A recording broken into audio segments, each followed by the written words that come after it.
صدری ویسر لی امری واحلل عقدۃ من لسانی یفقہوا قولی اللہم الہمنا رشدنا واعذنا من شرور انفسنا اللہم ارنا الحق حقا وارزقنا اتباعہ وارنا الباطل باطلا وارزقنا اجتنابہ اللہم وفقنا لما تحب وترضى آمین یا رب العالمین۔ آج ہم نے سورہ حجرات کے پہلے رکوع کی تلاوت کی ہے، اور سورہ حجرات کا یہ جو انتخاب ہے یہ در حقیقت جو سورۃ العصر میں نجات کی 4 شرطیں آئی تھیں، جن میں سے پہلی شرط ایمان ہے اور دوسری شرط عمل صالح ہے۔ عمل صالح از روئے قرآن حکیم، اس کی مختلف سطحیں کیا ہیں، اس کی مختلف جہتیں کیا ہیں، قرآن حکیم نے عمل صالح کو کن کن سطحوں پر بیان کیا ہے۔ تو اب جو پہلی سطح ہے انسان کی، ظاہر ہے دنیا میں جو ہم ہیں تو ایک سطح تو ہماری ذاتی ہے، انفرادی، میں ایک فرد کی حیثیت سے، اور اسی انفرادی حیثیت سے میں نے اللہ کے سامنے پیش ہونا ہے، وہ کلہم آتیہ یوم القیامت فردا۔ تو ایک فرد کی حیثیت سے مجھ سے کیا تقاضے ہیں جو میں نے پورے کرنے ہیں۔ پھر ہمیں معلوم ہے کہ انسان سماجی حیوان ہے، یہ اکیلا نہیں رہ سکتا، یہ کچھ تعلقات کے اندر گدا ہوا ہے۔ ہم پیدا ہوتے ہیں تو سب سے پہلے والدین ہیں، تو ان کے ساتھ پھر جب ہم بڑے ہوتے ہیں تو ان کے ساتھ ایک ہمارا واسطہ ہے، والدین کے ساتھ، ان کے ساتھ جو ہمارا معاملہ ہے اس میں نیک رویہ کیا ہے اور بد رویہ کیا ہے، یہ ایک سوال ہے، تو اس کا جواب آپ کو قرآن مجید سے ملے گا۔ پھر آپ کے بہن بھائی ہیں، ان کے ساتھ نیک رویہ کیا ہے اور برا رویہ کیا ہے، اب وہ عمل صالح خاندان کا عمل صالح کہلائے گا۔ پھر آپ کی شادی ہو گئی ہے تو بیوی کے ساتھ آپ کا رویہ کیا ہونا چاہیے، پھر آپ کے بچے ہو گئے ہیں تو بچوں کے ساتھ آپ کا رویہ کیا ہونا چاہیے۔ تو یہ خاندان کا عمل صالح ہے۔ اس خاندان کا میں ایک فرد ہوں، میرا ایک تعلق والدین کے ساتھ ہے، ایک تعلق بہن بھائیوں کے ساتھ ہے، ایک تعلق بیوی کے ساتھ ہے، ایک آگے بچوں کے ساتھ ہے۔ ہر سطح پر ایک عمل ہے، یہ خاندان کی سطح کا عمل صالح ہے۔ تو جو فرد کی سطح کا عمل صالح تھا وہ ہم نے قرآن مجید کے 3 مقامات کے حوالے سے سمجھا۔ سورہ مومنون کی ابتدائی 11 آیات، سورہ معارج کی آیات 19 تا 35، اور سورہ فرقان کا آخری رکوع۔ ایک بندہ کیسا ہونا چاہیے انفرادی حیثیت میں، یہ ان 3 جگہوں پہ بیان ہو گیا تھا۔ خاندان کی سطح پر ہمارا رویہ کیا ہونا چاہیے اولاد اور یعنی بیوی بچوں کے لیے، تو وہ ہمارے سامنے سورہ تحریم کی روشنی میں آیا۔ والدین کے حوالے سے جو ہمارا ہونا چاہیے وہ پھر ہم نے سورہ بنی اسرائیل کے حصے میں وَقَضَىٰ رَبُّكَ أَلَّا تَعْبُدُوا إِلَّا إِيَّاهُ، وہاں پہ آ گیا۔ معاشرے میں جو مسکین محتاج لوگ پیچھے رہ گئے ان کے لیے ہمارا رویہ کیا ہونا، یہ بھی سورہ بنی اسرائیل میں، یعنی یہ معاشرے کی سطح کی بات آ گئی۔ یعنی ایک تو تھی خاندان کی سطح، جب کئی خاندان مل کر اکٹھے کسی بستی میں رہتے ہیں تو یہ معاشرہ ہوتا ہے۔ معاشرے کی اپنا کوئی ویلیو سٹرکچر ہوتا ہے، اپنی اقدار ہوتے ہیں۔ کئی لوگ ساڑی پہنتے ہیں، کہیں پہ جو ہے نا وہ ساڑی کو بہت برا خیال کیا جاتا ہے، کہیں دوپٹہ لیا جاتا ہے، کہیں چادر لی جاتی ہے، کہیں گھروں کے اندر 4 دیواریاں باہر بنی ہوتی ہیں، کہیں نہیں بنی ہوتی۔ تو یہ مختلف معاشروں کے مختلف رواج ہوتے ہیں۔ کہیں پہ اجتماعی ڈیرا ہوتا ہے، جو مہمان آئے گا ایک ہی جگہ پہ ٹھہریں گے، وہاں پہ ان کی خدمت ہو۔ کہیں ہر گھر کے اندر بیٹھک ہوتی ہے۔ تو یہ لوگوں کے اپنے اپنے رواج ہوتے ہیں۔ تو اس میں کون سا ویلیو سٹرکچر ہے جس کو آپ نے اختیار کرنا ہے، اڈاپٹ کرنا ہے، باقی تفصیلات میں نہیں جائے گی بات، لیکن یہ کہ موٹے موٹے اصول تو آ جائیں گے نا۔ بے حیائی نہیں ہونی چاہیے، بے شرمی نہیں ہونی چاہیے، اختلاط مرد و زن نہیں ہونا چاہیے، یہ نہیں ہونا چاہیے، فلانا فلانا نہیں، قتل و غارت گری نہیں ہونی چاہیے، زنا نہیں ہونا چاہیے، اولاد کو قتل نہیں کرنا چاہیے، عہد کو پورا کرنا چاہیے۔ یہ ساری تفصیلات آپ کو سورہ بنی اسرائیل میں، یہ معاشرتی سطح کی ہے۔ تو ہم نے جو دیکھا نا انسان، اس کے جو بندھن ہیں جن میں وہ بندھا ہوا ہے، پہلا بندھن خاندان کا بندھن، دوسرا بندھن معاشرے کا بندھن۔ اور جب نبی صلی اللہ علیہ وسلم کی بعثت ہوئی ہے تو بہت حد تک یہی بندھن تھے۔ موسیٰ علیہ السلام کی دور میں اس سے آگے کوئی بندھن ہی نہیں تھا، حضور کے دور میں اس سے آگے بندھن تھے، ابھی ڈھیلے تھے۔ جس دور میں ہم رہتے ہیں ایک اور بندھن ہے جو ان سب پر بھاری ہو گیا ہے، اور وہ حکومت کا بندھن ہے۔ اس زمانے میں حکومتیں اس طرح کی نہیں ہوتی تھیں کہ ان کے پاس جو ہے نا وہ اتنے وسائل ہوں کہ فرد کی انفرادیت کو بالکل سکیڑ کے رکھے۔ وہ کوئی اتنے میونسپل کمیٹیاں نہیں ہوتی تھیں، کوئی اتنے قوانین نہیں ہوتے تھے، کوئی اتنے ادارے نہیں ہوتے تھے، اتنی پولیس نہیں ہوتی تھی، اتنی فوج نہیں ہوتی تھی. بادشاہ ہے، فرعون ہے، اس کا دعویٰ ہے یہ سارا ملک میرا ہے. تیرا ہے بھائی، تو میں اپنے گھر میں آزاد ہوں. ہاں، کبھی کوئی بادشاہ کے کسی ارکارے کے ساتھ کوئی متھا لگ گیا پھر کام خراب ہوگا. نہیں تو میرے لیے اپنا دنیا ہے، بادشاہ کی اپنی دنیا ہے، فقیر کی اپنی دنیا ہے، بادشاہ کی اپنی دنیا ہے، اس سے زیادہ کوئی. لیکن آج جو قانون اوپر بنے گا وہ میرے پر اثر انداز ہوگا. وہ وہ کیا کہتے ہیں، بلکہ گراس روٹ لیول تک حکومت کی رٹ ہے. تو میری آزادی آج بہت محدود ہو گئی ہے. تو اس بندھن کو میں کیسے نہیں سامنے رکھوں گا؟ اور محمد الرسول اللہ صلی اللہ علیہ وسلم جو آخری رسول ہیں، وہ اس بندھن کو کیسے اگنور کر دیں گے؟ قیامت تک آپ رسول بنا کے بھیجے گئے نا. تو قیامت تک اگر یہ مسئلے آنے تھے، اور میری زندگی جس مشین میں جکڑی ہوئی ہے وہ مشین ہی اگر ٹیڑھی ہوگی تو میرا عمل کیسے سیدھا ہو جائے گا؟ لہذا اس مشین کو سیدھا کرنا بھی ضروری ہے.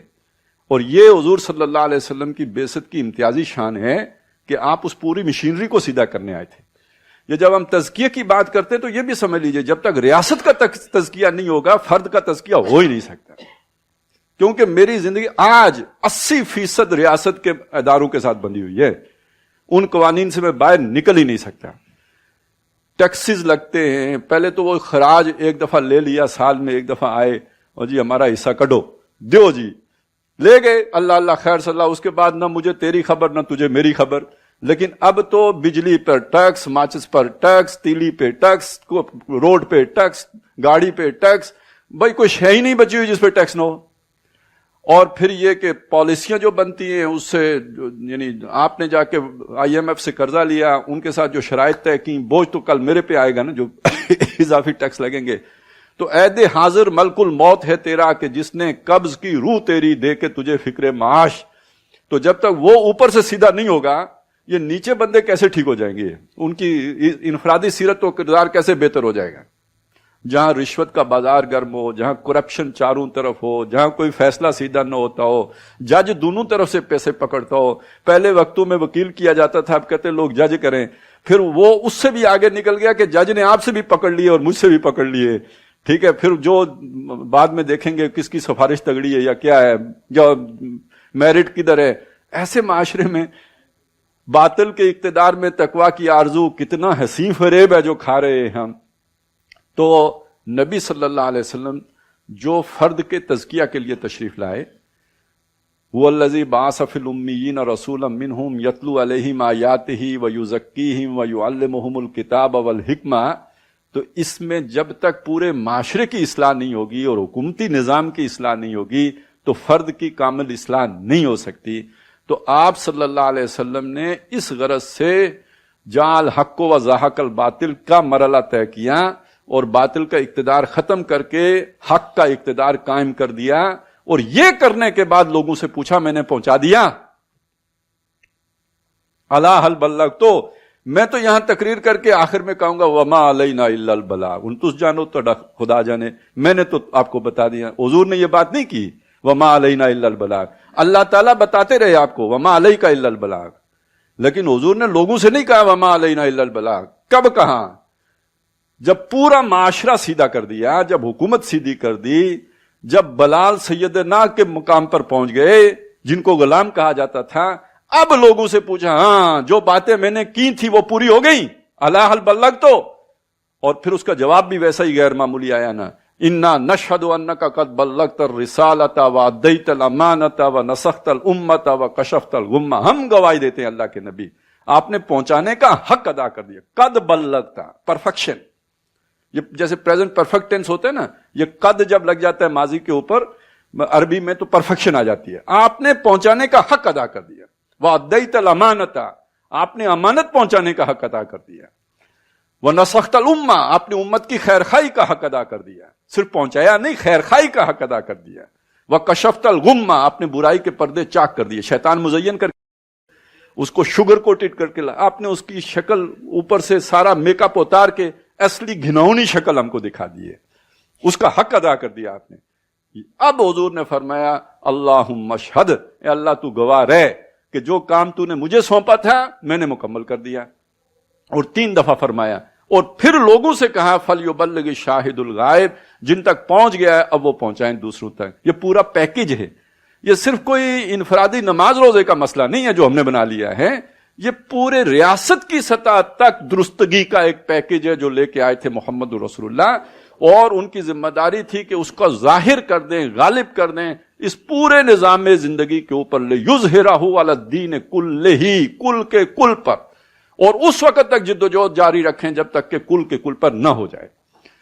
قاتلوہم حتی لا تکون فتنۃ ویکون الدین کلہ للہ، کل کا کل دین اللہ کے تابع ہو جائے، تب تک آپ ان سے اپنی یہ کشاکش اور کشمکش جاری رکھیں گے۔ اب اگر اس چیز کو سامنے رکھیں اب میں دوسرے نقطے کی طرف آ رہا ہوں، یہ سورہ حجرات قرآن مجید میں جس مقام پر ہے، قرآن مجید کی ایک تقسیم جو ہمیں معلوم ہے وہ نیچے سے اگر ہم چلیں تو آیتوں کی تقسیم ہے۔ یہ الف لام میم ایک آیت ہے، پھر دوسری آیت، پھر تیسری آیت، کہتے ہیں کہ 6666 ایسے ہی کہتے ہیں، یہ 6000 سے زائد ہے، لیکن 6666 کسی گنتی میں مجھ سے تو نہیں پوری ہوئی، بہرحال کسی سے ہو جائیں تو کر لیجئے گا کیونکہ بعض آیتوں میں اختلاف ہے، کچھ کے نزدیک ایک آیت یہاں ختم ہو جاتی ہے، دوسرے کے نزدیک وہاں ختم ہوتی ہے، وہ کسی کے نزدیک وہ 2 آیتیں بنتی ہیں، کسی کے نزدیک ایک آیت بنتی ہے، تو اوپر نیچے تھوڑا بہت فرق ہے، 8 10 15 کا فرق ہو جائے گا، لیکن پھر بھی کسی بھی طرح کھینچتان کے 6666 نہیں بنتی، وہ کسی نے یاد کرنے کے لیے ایک فگر بنا لی، وہی معروف ہو گئی، گنا کسی بھی نہیں۔ وہ کہتے ہیں کہ سقراط نے کہا تھا کہ عورت کی عقل ناقص ہے، پوچھا گیا کیوں ناقص ہے، تو اس نے کہا دلیل یہ ہے کہ اس کے منہ میں 32 دانت نہیں ہوتے۔ اس نے بھی کبھی کوشش نہیں کی تھی کہ دیکھ لے کہ بھئی کتنے دانت ہوتے ہیں، تو اسی طرح ہم نے بھی کسی نے بھی شاید 6666 گننے کی کوشش نہیں کی، وہ پوری نہیں ہوتی۔ آسان سا طریقہ ہے، آپ 114 صورتیں ہیں، ہر صورت کے ساتھ اس کی آیتیں لکھی ہوتی ہیں، وہ لکھ لیں، اس کے بعد کاؤنٹ کر لیں، آپ کو پتہ لگے کافی سارا فرق ہے، یہ بس ویسے ہی کسی نے خوبصورت بات کی، اچھی ہے، چلیں۔ تو 6000 سے زائد آیتیں ہیں، ٹھیک ہے، وہ یہ قرآن مجید جو اس میں آپ جو نبی صلی اللہ علیہ وسلم لے کر آئے ہیں، تو اس کے اعتبار سے اگر ہم دیکھیں گے تو اس کا ایک تقسیم تو آیتوں کی ہے، دوسری تقسیم جو ہے وہ رکوعوں کی تقسیم ہے جو اس سے بڑی ہے، تیسری تقسیم سورتوں کی تقسیم ہے، چوتھی تقسیم منزلوں کی تقسیم ہے، اور پھر ایک تقسیم پاروں کی تقسیم ہے، وہ میں بیچ میں مجھ سے رہ گئی۔ یہ جو تقسیمیں ہیں ان میں سے کچھ وہ ہیں جو اللہ اور رسول کی طرف سے، کچھ وہ ہیں جو بعد میں علماء نے بنائی ہیں۔ مثلا آیتوں کی تقسیم ہے یہ اللہ کی طرف سے، جبریل نے آ کے بتایا آیت پوری ہو گئی ہے، حضور نے بتا دیا یہاں آیت ختم ہو رہی ہے، وہ تھوڑا بہت کہیں کہیں اختلاف ہو گیا، وگرنہ وہ سارا تقریباً مجمع علیہ ہے۔ اس کو ہم کہتے ہیں توقیفی معاملہ ہے، یعنی اللہ وقف کرنا ہے، اس پہ ہم نے چپ رہنا ہے، اللہ رسول نے جو بتایا بس وہی ہے، اس پر کوئی اصول کسی کا اطلاق نہیں ہوگا، یہ اللہ رسول کی ماننی پڑے گی۔ یہ آیتیں اللہ رسول کی طرف سے طے شدہ ہیں، صورتیں اللہ رسول کی طرف سے طے شدہ ہیں۔ لیکن جو تقسیم رکوعوں کی یہ بہت بعد میں کی گئی ہے، اس غرض سے کی گئی کہ بعض لوگ جو ائمہ ہیں جن کو سمجھ نہیں آتی کہ رکوع کہاں پہ کرنا ہے، وہ بعض اوقات ایسا ہوتا ہے کہ یوسف علیہ السلام خوہ میں چلے گئے، وہ یہ رکوع میں چلا گیا، حالانکہ انہیں خوہ سے نکالنا بھی تھا، تو وہ اگلی آیت میں اگر نکل رہے ہیں تو وہ اس نے بیان ہی نہیں کی۔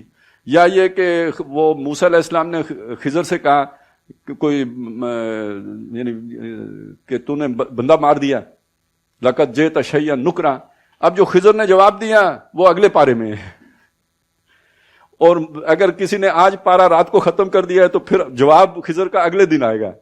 تو اس لیے جب لوگ اس طرح کی غلطیاں کرتے تھے تو پھر علماء نے رکوعوں کی ایک تقسیم کر دی کہ یار خدا کے بندوں کم از کم اگر رکوع میں جانا ہے تو یہاں تک پڑھ کے جانا، تاکہ ایک مضمون تو پورا ہو جائے نا، ایک بات تو مکمل ہو جائے۔ یہ رکوعوں کی تقسیم اس غرض سے ہوئی۔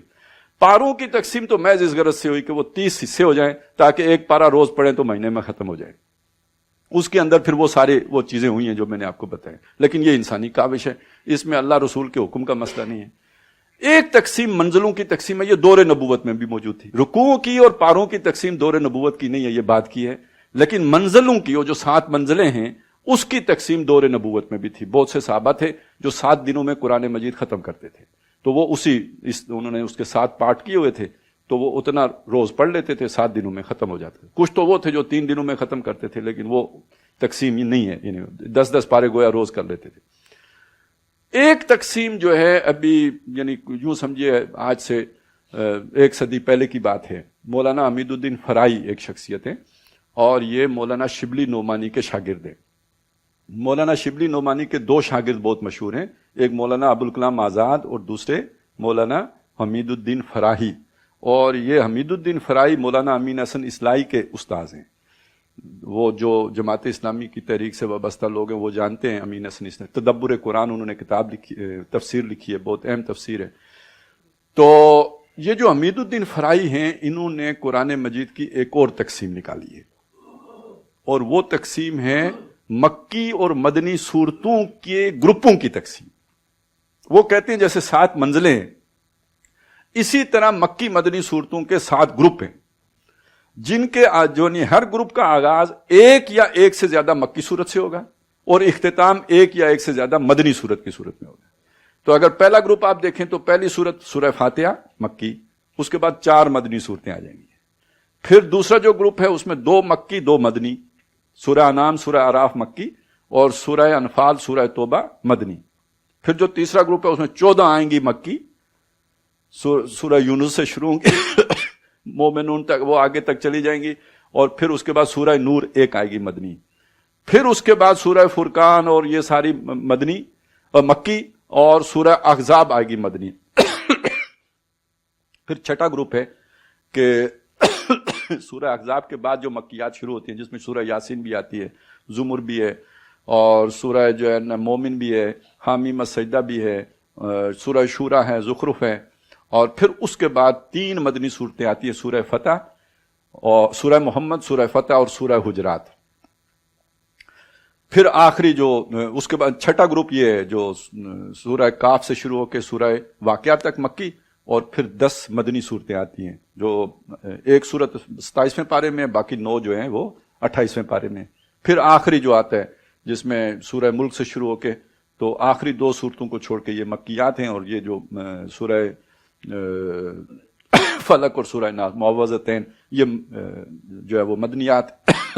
اگرچہ کہ اس میں اختلاف ہے, بعض انہیں بھی مکی کہتے ہیں, لیکن زیادہ تر لوگوں نے انہیں مدنی قرار دیا جادو کے ساتھ جوڑ کے. تو پیچھے بھی تھوڑا بہت اختلاف ہے, سورہ نصر پہ اختلاف ہے, اس طرح چھوٹے استثناء سے, لیکن یہ اس آخری حصے میں آ کے تھوڑی اس معاملے میں وہ اونچ نیچ ہوتی ہے. باقی تو سب بالکل اسی طرح ہے.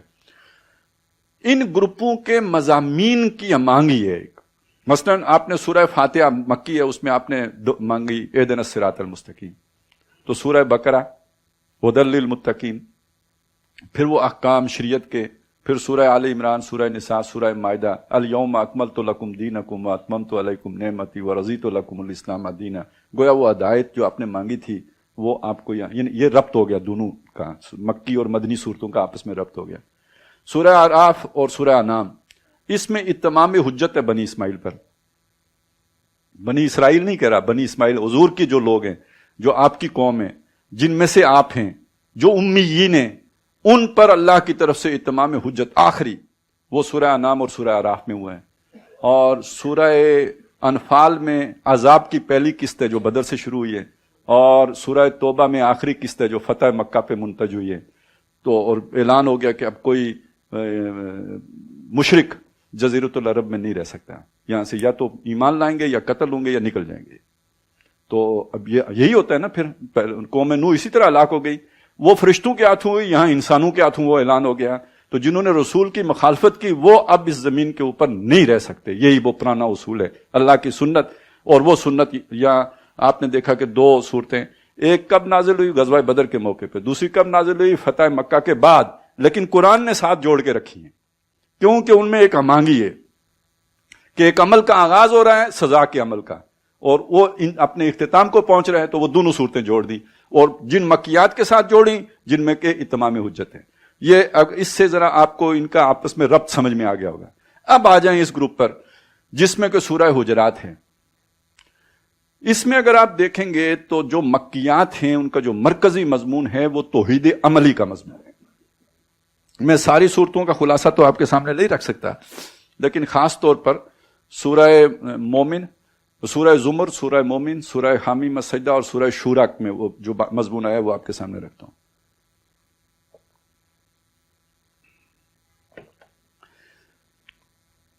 توحید ایک تو ہے نا عقیدے کی توحید, اللہ کو اکیلا ماننا، اللہ کے ساتھ کسی کو شریک نہ کرنا، اللہ کی ربوبیت میں کسی کو شریک نہ کرنا، دعا میں کسی کو شریک نہ کرنا، یہ توحید خالص ہے، یہ توحید علمی توحید ہے، نظری توحید ہے۔ عملی توحید کیا ہے؟ عملی توحید سب سے پہلی بات یہ آئے گی کہ میں اللہ کی اطاعت کروں۔ خالص اطاعت کا مطلب کیا؟ مخلصین لہ الدین، اپنی اطاعت کو اللہ کے لیے خالص کر دوں، جس کا مطلب یہ ہے کہ اللہ کے حکم کے ساتھ اگر کسی کا حکم ٹکراتا ہو تو میں نہ مانوں۔ یہ میری انفرادی سطح کی بات ہوگی، یہ میری اطاعت اللہ کے لیے خالص ہوگی۔ ماں باپ کا حکم بھی ٹکرائے گا تو نہ مانوں، برادری کا حکم ٹکرائے تو نہ مانوں، رواج ٹکرائے تو نہ مانوں، میں اپنی اطاعت اللہ کے لیے خالص کر لوں۔ یہ عملی توحید ہے۔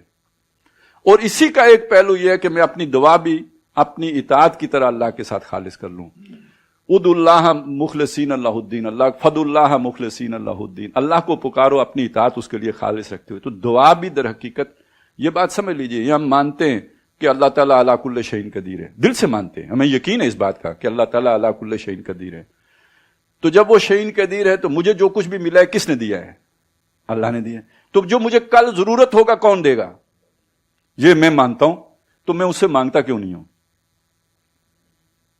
بہت اہم سوال ہے، میں اس سے مانگتا کیوں نہیں ہوں؟ میں کیوں چاہتا ہوں کہ میرے لیے آپ دعا کریں؟ چلیں ایک تو یہ ہوتا ہے نا، ابھی ہم یہاں بیٹھے ہیں، آپ نے مجھ سے کہہ دیا دعا کریں، میں نے آپ سے کہہ دیا، یہ اور بات ہے۔ لیکن میں یہاں سے چل کے کسی شہر جاتا ہوں، کسی بزرگ سے ملتا ہوں، ان سے کہتا ہوں میرے لیے دعا کریں، یہ اس کی کیا تک ہے؟ میں خود اللہ سے کیوں نہیں مانگتا؟ میرے دل میں چور ہے، مجھے پتا ہے میں اللہ کا حق نہیں ادا کر رہا ہوں۔ وہ میرا چور مجھے کہتا ہے تمہارا منہ نہیں ہے کہ تم اللہ سے مانگو۔ یہ غیر شعوری پروسیس ہے، لیکن اگر اس کو آپ سمجھنے کی کوشش کریں تو پروسیس یہی ہے۔ یہ میری اپنی بے شرمی ہے کہ جو مجھے اس قابل نہیں چھوڑتی کہ میں اللہ سے مانگ سکوں۔ میں کہتا ہوں میرا منہ نہیں ہے، تو پھر کسی منہ والے سے کہتا ہوں کہ میری سفارش کر۔ یہ بات اللہ کو اور غصہ دلاتی ہے کہ الو کے پٹھے، تو میری بغاوت کر رہا تھا تو میں نے کون سا تمہارا رزق روک لیا ہے؟ تو میری رحمانی رحیمی کو نہیں جانتا کیا؟ تو میرے پاس آنا، بے شک گناہگار ہے، بے شک تو آلائشوں میں لتھڑا ہوا ہے، آ تو صحیح۔ ہم تو مائل بکرم ہیں، کوئی سائل ہی نہیں، راہ دکھلائیں کسے، کوئی راہ روئے منزل ہی نہیں۔ اذا سألک عبادی انی فانی قریب، جب میرا بندہ تجھ سے میرے بارے میں پوچھے تو میں تو قریب ہوں۔ یعنی اگر کوئی دور گیا تھا تو وہ بیوقوف گیا تھا نا، میں تو اس سے دور نہیں ہوا تھا۔ ماں تو دور نہیں ہوتی، ماں سے 70 گنا بڑھ کر محبت کرنے والا کیوں دور ہوگا؟ انی قریب، میں قریب ہوں۔ اجیب دعوت الداعی اذا دعان، ہر پکارنے والے کی پکار پر لبیک کہتا ہوں جب پکارے۔ یہ توحید عملی توحید ہے، اور اس کا جوہر، اس کا ایسنس دعا ہے۔ اگر ہم اللہ سے دعا کر سکتے ہیں، مانگ سکتے ہیں، اعتماد سے مانگ سکتے ہیں، تو اس کا مطلب میری عبادت پہ میں مطمئن ہوں۔ کم از کم یہ کہ اتنا اطمینان ہے کہ اللہ میری دعا قبول کرے گا، اور مجھے مانگتے ہوئے شرم آتی ہے، تو یا تو میں فرعون جتنا متکبر ہوں کہ میں کیوں مانگوں اللہ سے، یہ تو پھر شیطنت ہو گئی، یا پھر یہ کہ میں چور ہے میرے اندر کہ جو آڑ بن جاتا ہے کہ تمہارا منہ نہیں ہے۔ تو یہ دونوں صورتیں وہ پہلی صورت کی نفی کر دیں گی۔ لہذا اس عبادت اصلی ہے یا نہیں اس کا پتہ اس سے لگے گا کہ مانگنے میں کوئی رکاوٹ تو نہیں ہے نا۔ تو سورہ زمر کا جو سارا مضمون ہے وہ اطاعت اللہ کے لیے خالص کرنے کا مضمون ہے۔ سورہ مومن میں آیا ہے فد اللہ، اللہ کو پکارو، مخلصین اللہ الدین، تو وہاں توحید کی وہ شان بیان ہوئی۔ سورہ حامیم السجدہ تیسری، اس میں ایک درجہ آگے چلا گیا۔ اب یہ بات سمجھ لیجئے، ایک اللہ کو ماننا ہے کہ ٹھیک ہے بھائی مجبوراً مان لیا، جیسے ہم نے انگریز کو مان لیا تھا۔ آج کل بھی انگریز نے جو چھوڑ کے گئے ہوئے ہیں وائسرائے، ان کی ماننی پڑتی ہے، کدھر جائیں؟ فرعون کے دور میں جادوگروں کو فرعون کی ماننی پڑے گی، کیا کریں گے؟ تو ہمیں بھی ماننی پڑتی ہے جن کے تھلے ہیں۔ تو ایک یہ ماننا ہے، کیا ہم اللہ کی بھی ایسے مانیں گے؟ نہیں، اللہ کی تو ہم اس لیے مانتے ہیں کہ وہ مہربان رب ہے، وہ محسن ہے، منعم ہے، اس نے ہمیں زندگی دی ہے، اس نے ہمیں زندگی کے وسائل دیے ہیں، اس نے ہمیں یہ رشتے ناتے دیے ہیں، اس نے ہمیں یہ ماحول دیا ہے، آکسیجن دی ہے، مفت دی ہے، پانی دیا ہے، وہ کوئی ٹیکس نہیں لیتا، اور ہماری ضرورتیں ہماری مانگے بغیر پوری کرتا ہے تو وہ تو ہمارا محسن ہے، اس لیے ہمیں اچھا لگتا ہے. اب اس کی اگر کوئی مخالفت کرے، اس سے ہمارا ٹکراؤ ہوگا یا نہیں ہوگا؟ اور اس ٹکراؤ کا پہلا مرحلہ کیا ہوگا کہ ہم اسے سمجھائیں گے. ٹکراؤ کا مطلب یہ نہیں ہے کہ پہلے ہی دن اسے مکہ ماریں گے. ٹکراؤ کا مطلب یہ ہے کہ پہلے ہم اسے سمجھائیں گے کہ دیکھو ایک رب ہے، وہ ہمارا بھی رب ہے، تمہارا بھی رب ہے. ہمارا نویکلا رب نہیں ہے، ہمارا ہی نہیں ہے، تمہارا دشمن نہیں ہے. جتنا ہمارا ہے اتنا ہی تمہارا بھی ہے. رب العالمین. تو تم بھی اس کی مانو، اسی میں تمہاری بھی فلاح ہے، ہماری بھی فلاح ہے. یہ جو چیز ہے نا، دوسرے کو اللہ سے جوڑنا، اللہ کی دعوت دینا، اللہ کی طرف بلانا، یہ در حقیقت توحید کی غیرت کا تقاضا ہے. آپ نے مانا کہ بادشاہ ارض و سما اللہ ہے، اس بادشاہ کی کوئی مخالفت کرے آپ کیسے گوارا کریں گے اگر آپ اس کے وفادار ہیں تو؟ دنیا میں آپ دیکھتے ہیں نا، جس لیڈر کو ہم چاہتے ہیں اس لیڈر کے خلاف اگر کسی محفل میں بات ہو تو ہم جواب دیتے ہیں یا نہیں دیتے؟ تو ہمارا لیڈر تو اللہ ہے، محمد الرسول اللہ ہیں، ٹھیک ہے. اب ان کے خلاف اگر کہیں بات ہوگی تو اگر ایمان کی کوئی رمق اندر ہے تو اس کے مقابلے میں بندہ ریزسٹ کیوں نہیں کرے گا؟ کیوں نہیں کھڑا ہوگا؟ کیوں نہیں چاہے گا کہ یہ بندہ بھی صحیح جگہ پہ آ جائے؟ اس عمل کا نام ہے دعوت اللہ. یہ توحید ہی کا تقاضا ہے، نہیں تو توحید خام ہے، اور بہت بڑی خامی ہے اس میں. حدیث میں ایک شخص کا ذکر آتا ہے کہ اللہ تعالیٰ نے جبریل علیہ السلام کو بلا کے کہا کہ فلانے فلانے فلانے ملک تباہ کر دو، بستیاں اکھاڑ دو، یہ بہت گناہگار لوگ ہیں، یہ زندہ رہنے کا حق نہیں رکھتے، سب کو تباہ کر دو. ان میں سے ایک بستی ایسی بھی تھی جس کے بارے میں حضرت جبریل نے فرمایا کہ اللہ اس بستی میں تیرا ایک ایسا بندہ بھی رہتا ہے. جبریل علیہ السلام اللہ کو بتا رہے ہیں، اللہ کو پتا ہوگا، لیکن جبریل علیہ السلام کو اشکال ہو گیا نا کہ اس کے ہوتے ہوئے بستی کیوں ختم ہوگی، تو اس لیے وہ بات رکھی سامنے کہ اللہ ان بستیوں میں سے ایک بستی میں تیرا ایک ایسا بندہ بھی ہے جس نے کبھی پلک جھپکنے کی دیر برابر بھی گناہ نہیں کیا ہے. ٹھیک ہو گیا؟ کیوں یہ بات کہی کہ اس کے ہوتے ہوئے تو عذاب نہیں آنا چاہیے نا. توحید پر اتنا کامل بندہ، اس کے ہوتے ہوئے عذاب نہیں آنا چاہیے. اللہ نے فرمایا جاؤ اس پر بھی پلٹو، باقیوں پر بھی پلٹو. یعنی اس کا نام پہلے لیا، باقیوں کو بھی تباہ کرو، اس کو بھی تباہ کرو. وجہ بھی بتائی، اس کا چہرہ کبھی میری غیرت میں متغیر نہیں ہوا. خود تو بہت نیک تھا، نو ڈاؤٹ، لیکن مسئلہ یہ تھا کہ بغاوت تھی، اور وہ اپنے حجرے میں بیٹھا اللہ اللہ اللہ اللہ کیے جا رہا. باہر نکل کے اس نے مجھے نہیں منوایا تو وہ بھی مجرم ہے. جس انجام سے باقی بستی دوچار ہوگی اسی انجام سے وہ موحد بھی دوچار ہوگا. گویا توحید کے پیکج میں یہ شے بھی شامل ہے کہ آپ نے اللہ کے دین کی دعوت دینی ہے، لوگوں کو اللہ سے جوڑنی. یہ کام اگر نہیں کرتے تو باقی پر کراس لگ جائے گا دنیا کے اعتبار سے. آخرت میں تو شاید بچت ہو جائے لیکن دنیا میں تو کراس لگ جائے گا. یہ توحید کی تیسری سطح ہمارے سامنے آ گئی. اب توحید کی چوتھی سطح سورہ شورا میں آئیے، ان اقیم الدین، کے دین کو قائم کرو. وہ میں آپ کو پہلے بتا چکا کہ فرد کی اصلاح نہیں ہو سکتی جب تک کہ پورے نظام کی اصلاح نہ ہو جائے. تو آپ نے دیکھا کس ترتیب سے بات کو مکی صورتوں میں لے کے اوپر گئے. یہ مکیات ہیں ساری، اس میں توحید کا مضمون چلا ہے، زیرو سے چلا ہے اور ٹاپ تک لے کے گئے ہیں. اس کے بعد وہ مدنیات آتی ہیں جن میں سورہ حجرات ہے، سورہ فتح ہے، اور پھر سورہ محمد ہے پہلے، پھر سورہ فتح ہے، پھر سورہ حجرات ہے. ان کی آپس میں رب کو سمجھیں. آپ نے اگر مکیات کا رب سمجھ لیا ہے تو چوٹی کیا ہے؟ دین کی اقامت. دین کی اقامت ٹکراؤ کے بغیر نہیں ہو سکتی. انفرادی سطح پر عمل کرنے کے لیے ٹکراؤ نفس کے ساتھ ہے. ٹھیک ہو گیا کہ وہ رستے میں وہ آپ صبح اٹھنے میں رکاوٹ ہے، ٹھنڈے پانی سے وضو کرنے میں رکاوٹ ہے، کمفرٹ زون سے باہر نکلنے میں رکاوٹ ہے، دین پر عمل کرنے میں آپ کا معاشرہ، آپ کے رشتہ دار، وہ جو بندھن میں نے بتایا وہ رکاوٹ بنے گے، برادری رکاوٹ بنے گی. یہ ایک کشاکش ہے، کشمکش ہے، ٹکراؤ ہے. پھر معاشرے کے ساتھ وہ جو ابھی وہ جس بندے کی بات آئی کہ اللہ کی غیرت میں اس کا چہرہ متغیر نہیں ہوا. تو ٹاپ لیول پہ جا کے جب آپ نے دین قائم کرنا ہے تو کوئی نظام پہلے سے موجود ہوگا یا خلا ہوگا؟ موجود ہوگا. جو نظام موجود ہے وہ عادلانہ ہوگا یا ظالمانہ ہوگا؟ نہیں، آپ نے جو قائم کرنا ہے وہ عادلانہ ہے، وہ تو جو پہلے سے موجود ہے وہ تو ظالمانہ ہے. اس میں تو لوگ جو ہے نا نچوڑے جا رہے ہیں. فرعون کا نظام ہے، نمرود کا نظام ہے، یا آج جمہور کا کتنے ہے؟ وہ تو بیچارے ایویں بدنام ہیں. ٹھیک ہے نا؟ یہ تو جمہور کے ابوں کے نکوں کا ہے، جمہور کا نہیں ہے، جمہور کے ابوں کے نکوں کا ہے. تو اس نظام کے اندر ظلم زیادتی ہے. تو جب جہاں ظلم ہوتا ہے تو کوئی تو اس سے فائدہ اٹھا رہا ہوتا ہے نا, کوئی تو فائدہ اٹھا رہا ہوتا ہے, کوئی تو ہے کہ جس کے پیسے حریم شاہ لے کے جا رہی ہوتی ہے, اور کسی کے جیب سے تو جا رہے ہوتے ہیں. تو جو نظام قائم ہوتا ہے اس کے پیچھے موٹی موٹی توندوں والے, جو توندیں نظر نہ بھی آتی ہوں, ویسے مولوی بیچارے بدنام ہیں, اصل تو توندیں ان کی ہیں جن جو جائے سو خو کھاتے. کوئی سوئٹزرلینڈ سے نکلتا ہے, تو کوئی پاناما سے نکلتا ہے, تو کوئی کدھر سے نکلتا ہے, تو کوئی جزیرے میں پہنچتا ہے, تو کوئی پتہ نہیں کدھر غار میں پہنچتا ہوگا, ہمیں نہیں پتا کدھر کدھر جاتا ہے. یہ تو کوئی موٹی موٹی باتیں ہیں جو سامنے آ جاتی ہیں, اصلیت کا تو ابھی پتہ ہی نہیں. وہ تو جب کوئی سوئٹزرلینڈ کی لیکس آئیں گی تو پتہ لگے گا کہ who is who and what is what.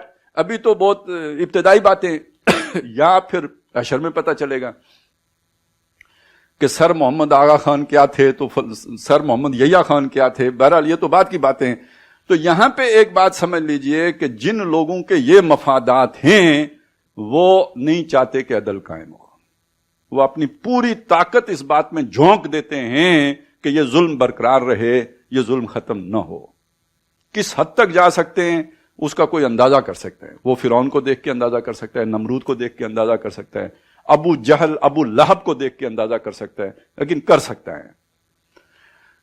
تو یہ تو شیر کے منہ سے نوالا چھیننے والی بات ہے. یہ کوئی عام اب سادہ دین, جیسے عام مذہبی آدمی ہوتا ہے میٹھا میٹھا, یہ میٹھا میٹھا کام نہیں رہا, یہ تو بڑا کڑوا کام ہو گیا ہے. یہ تو رحمت للعالمین کی شان کے بظاہر خلاف لگتا ہے کہ آپ لوگوں سے لڑائی لڑ رہے ہیں, تلواریں چلا رہے ہیں, اپنے دانت بھی توڑوا رہے ہیں, دوسروں کے گردن بھی کاٹ رہے ہیں. تو یہ تو بظاہر تو رحمت کی بات نہیں لگتی, لیکن آپ اگر ڈیپ انالیسس کریں گے تو یہی رحمت ہے. یہ ظالموں کو نہیں مٹائیں گے تو رحمت کیسے آئے گی؟ سمجھ گئے نکتہ؟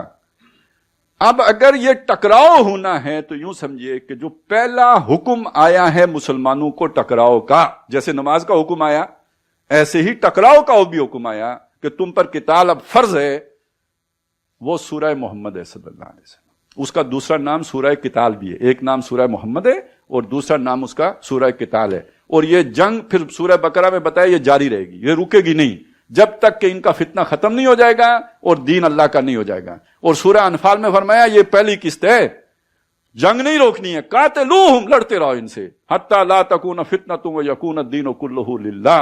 تو جو وار ہے, وار, یہ اس کا جو آغاز ہوا ہے مدینے میں آنے کے بعد, وہ بدر وار نہیں ہے, وہ بیٹل ہے. وار کنٹینیوسلی ہے, اس میں کوئی وقفہ نہیں ہے. اور جا کے وقفہ کب آیا ہے؟ صلح حدیبیہ. غزوہ بدر سے جس عمل کا آغاز ہوا اس میں جا کے پہلا پوز جو آیا ہے وہ صلح حدیبیہ کی صورت. تو سورہ محمد کے بعد اگلی صورت انا فتحنا لک فتحا مبینا ہے, یعنی جو اس صلح حدیبیہ سے بحث کر رہی ہے. اسے فتح مبین کیوں کہا؟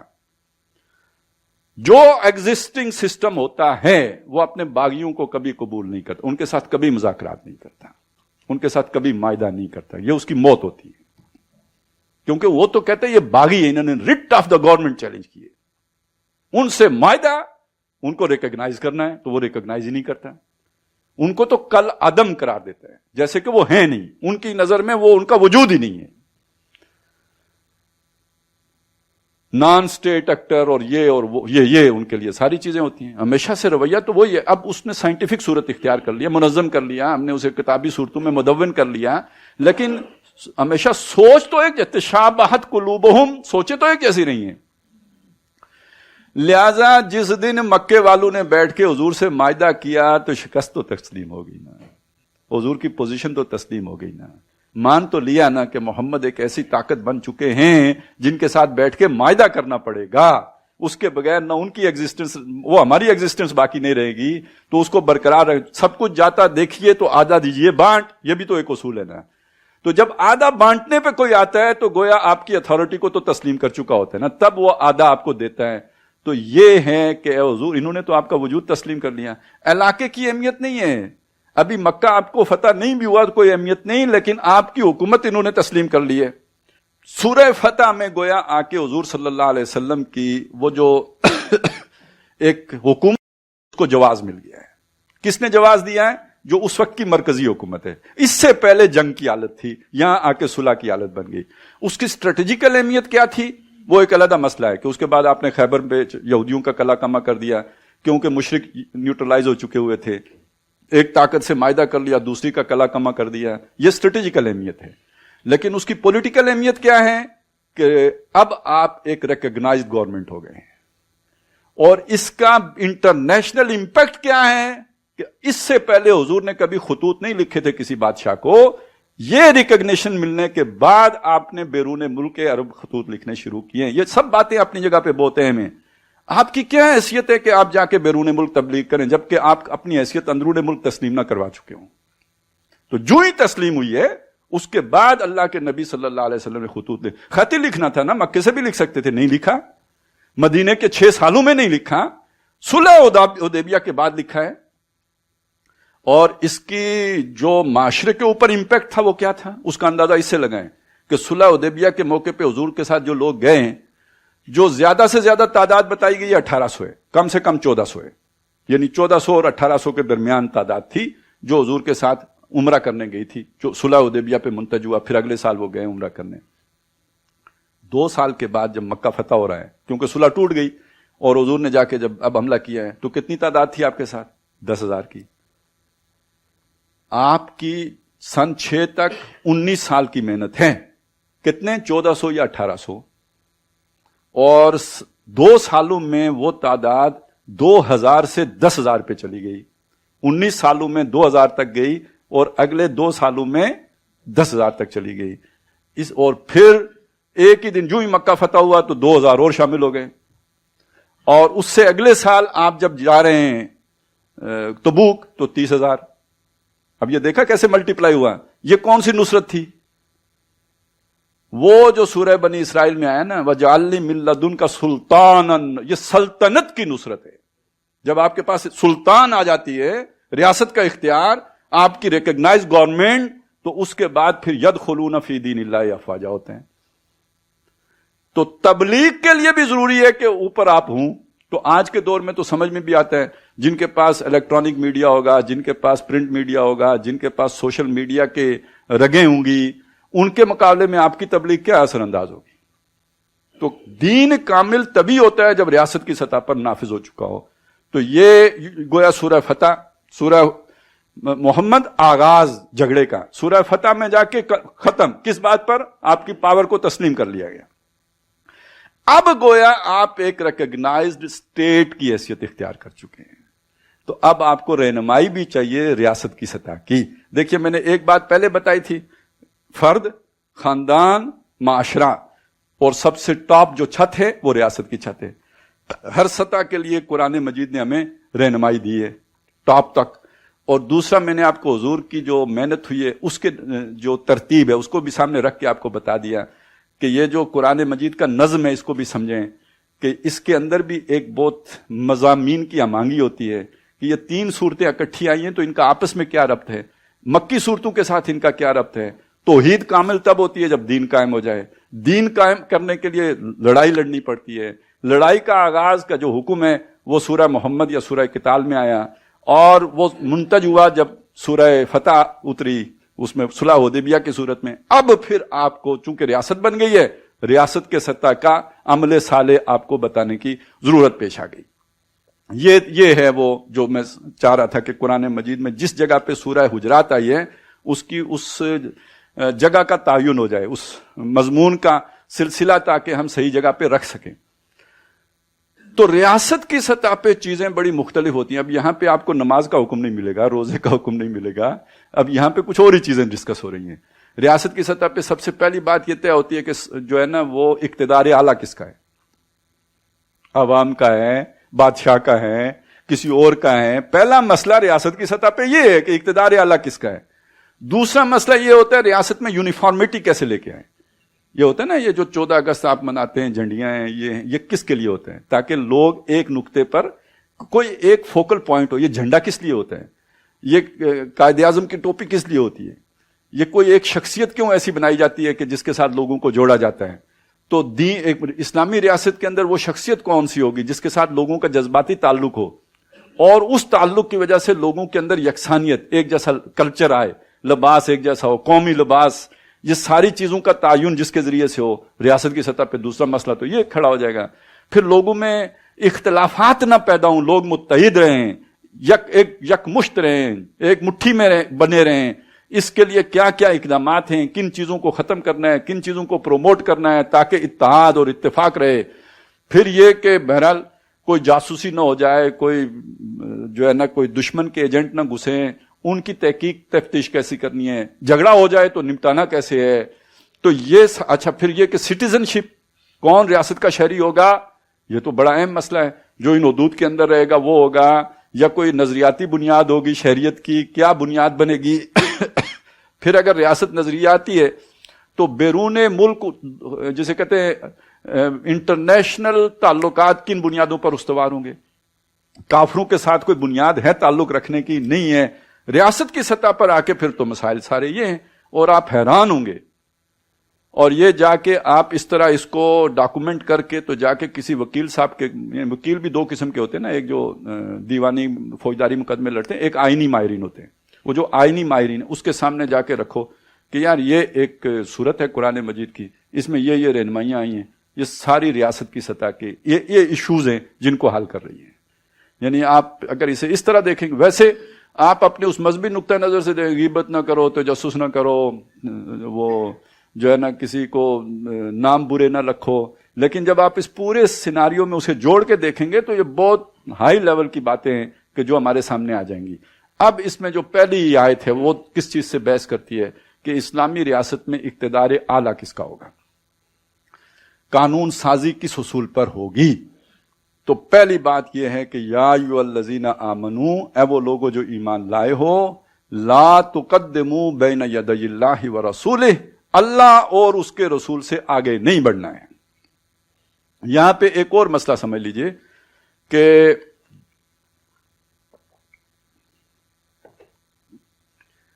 یہ جو آیت ہے نا سورہ مائدہ کی، الیوم اکملت لکم دینکم واتممت علیکم نعمتی ورضیت لکم الاسلام دینا، اس سے لوگوں نے ایک مطلب تو صاف ہے، دین آج مکمل ہو گیا ہے، نعمت پوری کر دی ہے اور تمہارے اوپر میری نعمت کی تکمیل ہو گئی ہے۔ تو اس سے پھر یہ سمجھا کہ دین کی ہر اعتبار سے تکمیل ہو گئی ہے۔ تو یہ بات سمجھ لیں، اچھی طرح سمجھ لیں کہ بہت ساری چیزیں جو آ کے حضرت عمر نے کی ہیں، مطلب پولیس کا محکمہ بنایا ہے، تو اگر تکمیل پہلے ہو گئی تھی تو یہ پھر کیا ہوا ہے؟ یا انہوں نے عدالتوں کا نظام علیحدہ کیا ہے، تو تکمیل اگر پہلے ہوئی ہو گئی تھی تو یہ کیا کیا ہے؟ تو در حقیقت یہاں جس دین کی تکمیل کی بات کی جا رہی ہے وہ عبادات کی حد تک بات ہے۔ نماز کیسے پڑھنی ہے، تکمیل ہو گئی، اب کوئی اس میں نیا طریقہ شامل نہیں کیا جا سکتا، وہ بدعت ہوگی۔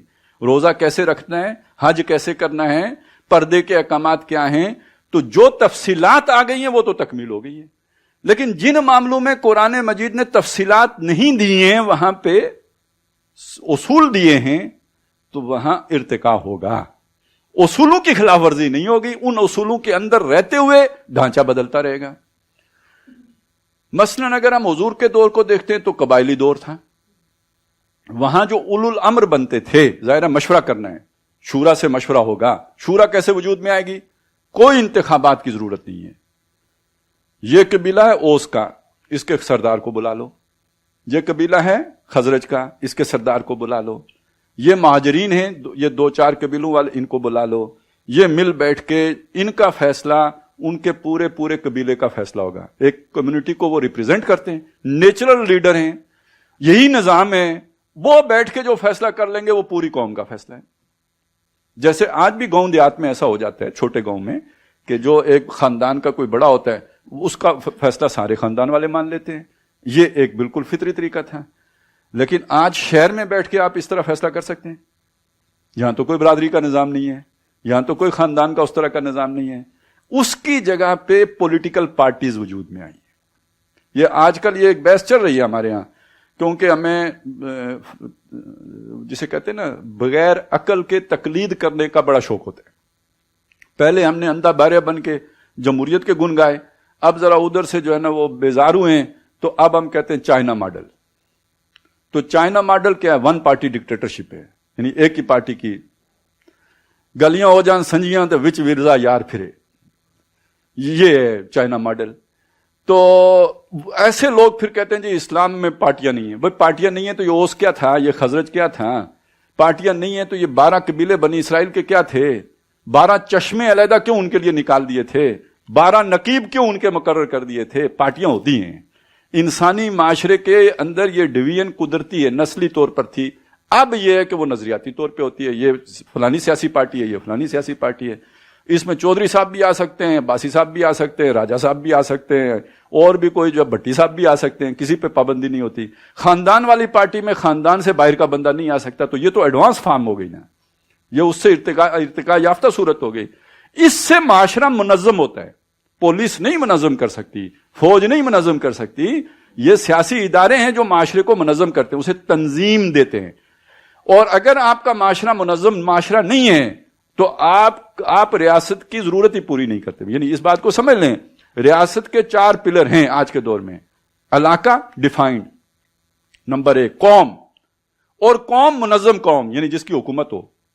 تو منظم ہونے کے لیے حکومت تب وجود میں آئے گی جب یہ نیچے سے تنظیم سازی ہو کے اوپر جائے گی, تو یہ حکومت ہے. پھر اس کا اقتدار اعلیٰ بھی ہو. تو یہ جو چیزیں ہیں یہ سامنے رکھتے ہوئے اس بات کو سمجھیں گے تو معاشرے کی تنظیم ضروری ہوتی ہے, نہیں تو طوائف الملوک کی ہو جاتی ہے. تنظیم کا پہلے ذریعہ جو تھا وہ قبائلی نظام تھا, خاندانی نظام تھا. اب وہ تتر بتر ہو گیا ہے, وہ دنیا میں موجود ہی نہیں ہے. اب اس کی جگہ پہ معاشرے کو منظم کرتے ہیں یا رائے عامہ کو منظم کرتی ہیں سیاسی پارٹیاں. ان کا وجود ختم کر کے پھر فاشزم آ جاتا ہے, اور فاشزم کے نتیجے میں پھر بہرحال آج وہ زمانہ ہے کہ انگریز براہ راست آ کے یہاں پر غلامی مسلط نہیں کر سکا, واپس چلا گیا. انڈائریکٹ غلامی, معاشی غلامی, IMF, ورلڈ بینک, ان کے ذریعے سے غلامی مسلط کی. براہ راست غلامی میں وہ نہیں لے سکا. یہ بدلا ہوا زمانہ ہے, یہ اور زمانہ ہے. تو اس میں یہ بات سمجھ لیجئے کہ یہ جو تبدیلی آئی ہے انسانی سوچ میں, انسانی تمدن میں, جو تمدن کے اندر ارتقاء ہوا ہے, یہ اللہ کو تو معلوم تھا کہ ہونا ہے یا نہیں معلوم تھا.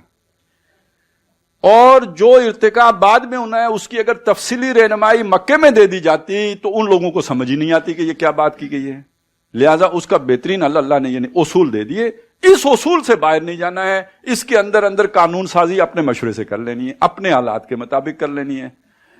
تو دین مکمل اس اعتبار سے تو ہو گیا تھا کہ آپ عادات کا مکمل پیکج آپ کو دے دیا گیا. لیکن یہ کہ یہ والے جو معاملات ہیں خاص طور پر ریاست کی سطح کے معاملات, اس میں آپ دیکھیں گے تو تفصیلی احکامات نہیں دیے گئے, صرف اصولی رہنمائی دی گئی ہے. سماجی نظام میں تفصیلی احکامات بھی, مطلب پردے کے احکامات آ گئے, شادی بیاہ کے احکامات آ گئے, یہ سماجی نظام ہی ہے. تو اس میں تو کافی تفصیل, چونکہ سماج نے جس درجے تک ترقی کرنی تھی وہ تو ہو چکی تھی. آگے معاشی ترقی ابھی ہونی تھی, سیاسی ترقی ابھی ہونی تھی. لہذا اس کے بارے میں, معاش کے بارے میں, معاشی سطح پر پھر بھی کچھ اصول دیے. اس میں ایک اصول تو وہ ہے نا کہ جو کچھ بھی ہے ملکیت اللہ کی ہے. پھر یہ بھی قانون آ گیا کہ جو مال فے ہوگا وہ ریاست کا ہوگا, وہ انفرادی ملکیت نہیں ہوگی, وہ اجتماعی ملکیت ہوگی. یہ قانون بھی آ گیا کہ زکوٰۃ دینی ہے, جو سارا اسی سے. یہ قانون بھی آ گیا کہ سود حرام ہے, یہ قانون بھی آ گیا کہ جوا حرام ہے. تو اس میں پھر کچھ قوانین ہیں جو معاشی سطح پہ دیا گیا ہے. جب آپ سیاسی سطح پہ آئیں گے قانون آپ کو کوئی ملے گا نہیں, صرف اصول ملیں گے, کیونکہ یہاں ابھی بہت سارا ارتقاء ہونا تھا. صرف اصول دیے گئے. پہلا اصول کیا ہے؟ اللہ اور رسول سے آگے نہیں بڑھنا ہے, جس کا مطلب ہے کہ ایک اسلامی ریاست میں اقتدار اعلیٰ کی حیثیت اللہ کی ہوگی اور اللہ کو حاصل ہوگا. یہ جو ایک تصور ہے دنیا میں عوام کا اقتدار اعلیٰ, یہ ڈسپشن ہے. اقتدار اعلیٰ عوام کو کبھی کسی نے نہیں دیا. People of the government, by the government, for the government of the people, for the people, by the people, یہ ایک ڈسپشن ہے, یہ دھوکہ ہے, یہ ایک فریب ہے جو لوگوں کو دیا گیا کہ یہ آپ کی حکومت ہے. ہوتا کیا ہے دنیا کی ترقی یافتہ مملکتوں میں بھی جو ہوتا ہے, الیکشن لڑنا کوئی آسان کام نہیں ہے. الیکشن لڑنے کے لیے بہت سارے وسائل درکار ہوتے ہیں, اور یہ جو موٹیویشنل سپیکر ہوتے ہیں یا جو بھی اس طرح کے لوگ ہوتے ہیں, ظاہر الیکشن یہی لڑتے ہیں, اور اصل حکمران سامنے آتے بھی نہیں, کیونکہ وہ عزت دار لوگ ہوتے ہیں, وہ عوام سے بے عزتی کرانا پسند نہیں کرتے. تو وہ پھر انہوں نے اپنی لابیاں بنائی ہوتی ہیں, اور وہ پھر سپورٹ کرتے ہیں. جس کو وہ سپورٹ کرتے ہیں وہ ہوتا ہے کہ جو پھر الیکشن جیتتا ہے. پیچھے وہ سرمایہ دار ہوتے ہیں, اور ایک ایک بندے کے جیتنے کے پیچھے ان کی اپنی اپنی لابیاں ہوتی ہیں، پھر وہ ان کے مفادات کا تحفظ کرتے ہیں قانون سازی کرتے ہوئے. تو اصل میں کس کے مفادات کا تحفظ ہو رہا ہوتا ہے؟ سرمایہ دار کے مفادات کا تحفظ ہو رہا ہوتا ہے. عوام کو وہ جو میڈیا ہے نا، میڈیا کو سارے اشتہارات سرمایہ دار دیتے ہیں، تو پھر ڈکٹیشن بھی دیتے ہیں. یہ نیریٹو بنانا ہے، تو میڈیا جو نیریٹو بناتا ہے وہ عوام تک جاتا ہے، اور پھر عوام اس معلومات کی بنیاد پر اپنی رائے بنا کے ووٹ دیتے ہیں. تو نیریٹو کس نے بنایا؟ سرمایہ دار نے بنایا. تو اصل میں یہ سرمایہ دار کی حکومت ہوتی ہے، لیکن ڈائریکٹلی نہیں ہوتی، انڈائریکٹلی ہوتی ہے. اور وہ کان ذرا دور سے لا کے پکڑتے ہیں اور اچھے طریقے سے. اقبال اس بات کو اپنے دور میں ہی سمجھ گئے تھے. دیوے استبداد جمہوری کبا میں پائے کو، تو سمجھتا ہے کہ یہ آزادی کی ہے نیلم پری، یہ آزادی کی نیلم پری نہیں ہے، یہ تو دیوے استبداد ہے. اچھا، اس کو لوگ جمہوریت کی مخالفت میں لے کے آتے ہیں. اصل میں اقبال یہ نہیں کہہ رہے ہیں کہ جمہوریت غلط ہے، اقبال یہ کہہ رہے ہیں کہ یہ دھوکہ ہو رہا ہے تمہارے ساتھ، یہ کوئی تمہاری حکومت نہیں ہے، جو دھوکہ دیا گیا ہے تمہیں، یہ سرمایہ داروں کی حکومت ہے. اسی لیے پھر اس کو یہ بھی کہا بندوق کو گنا کرتے ہیں، تولا نہیں کرتے وغیرہ وغیرہ. یہ ساری بات اس تناظر میں ہے. باقی یہ جو تصور ہے کہ قانون سازی لوگوں کے مشورے سے ہوگی، یہ سب سے پہلے محمد رسول اللہ نے. وَأَمْرُهُمْ شُورَىٰ بَيْنَهُمْ، ان کے معاملہ، یعنی ایک تو اللہ کا حکم آ گیا، رسول کا حکم آ گیا، اس سے ہٹ کر جو ان اصولوں کے اندر قانون سازی ہوگی یہ لوگوں کے مشورے سے ہوگی. اجماع جس شے کا نام ہے کہ جو جس کو فالو کرنا لازمی ہے، اس پہ لوگوں کا جمع ہونا ہے نا، اجماع جس پر لوگ جمع ہو گئے. تو یہ اصول تو محمد الرسول اللہ نے دیا. اب اس کا اس دور میں اطلاق کیسے ہوا؟ امرہم شورا بینہم، آپس میں مشورہ کیسے ہوگا؟ وہ میں نے آپ کو بتا دیا. سردار ہیں، ان کو بٹھائیں، ان کا فیصلہ ان کی پوری قوم کا فیصلہ ہے. آج کے دور میں کیسے ہوگا؟ آج کے دور میں ایسے ہوگا کہ لوگ اپنے نمائندے چنیں گے، اور یہ اس سے ایڈوانس نظام ہے. وہ تو مسلط شدہ ہے نا، سردار ہے، اب بس سردار ہے، جب تک زندہ ہے تو سردار ہے. اب بندہ چنیں گے آپ، جس کو آپ نے چن کے پارلیمنٹ میں بھیجا، اس سے مشورہ آپ سے مشورہ ہے. سمجھ گئے ہیں بات کو؟ یہ بات ہے اقبال نے کہی ہے. اب اجتہاد جو ہے پارلیمنٹ کے تھرو ہوگا. اچھا، جب ہم یہ بات کہتے ہیں تو ذہن میں جو بات فوری طور پہ آتی ہے، ذرا تصور کا گھوڑا زیادہ نہ دوڑے، جہاز زیادہ دور تک نہ اڑے، کمرے ہی میں گھومے، تو پھر یہ نظر آتا ہے کہ اس کا مطلب ہے کہ اجتہاد شیخ رشید صاحب کریں گے. پھر نظر آتا ہے کہ اعتزاز حسن اجتہاد کریں گے. پھر نظر یہ آتا ہے کہ جناب یہ جو مراد سعید اجتہاد کریں گے. تو بندہ کہتا ہے یار اس مولوی کو اللہ دی پناہ، ٹھیک ہے نا، یہ لا کے پھر ان کے تھلے لگاتے ہیں.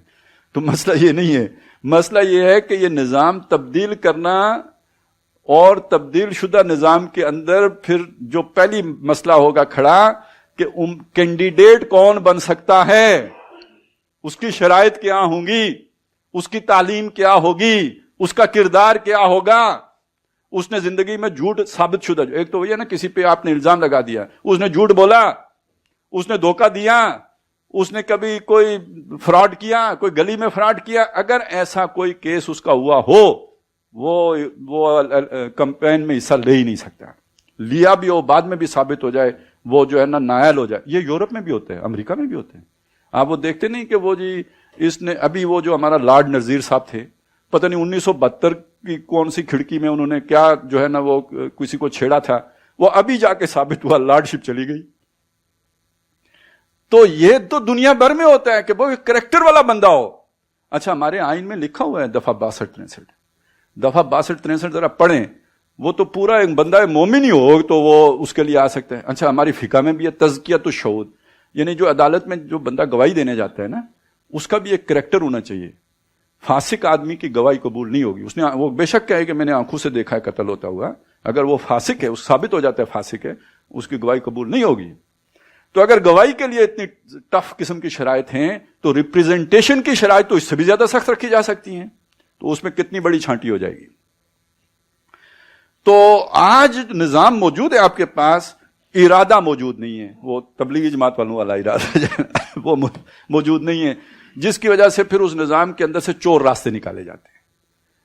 اس میں پھر یہ رکھ دیا جاتا ہے کہ ہاں دفعہ 62-63 پہ پورا اترے، مگر اعتراض وہ کرے گا جو خود اس کا مقابلہ کر رہا ہو. یعنی میں جا کے اعتراض نہیں کر سکتا، مجھے آپ کی چوری کا پتہ ہے لیکن میں جا کے اعتراض نہیں کر سکتا. اعتراض کون کرے گا؟ جو اس کے مقابلے میں کھڑا ہے.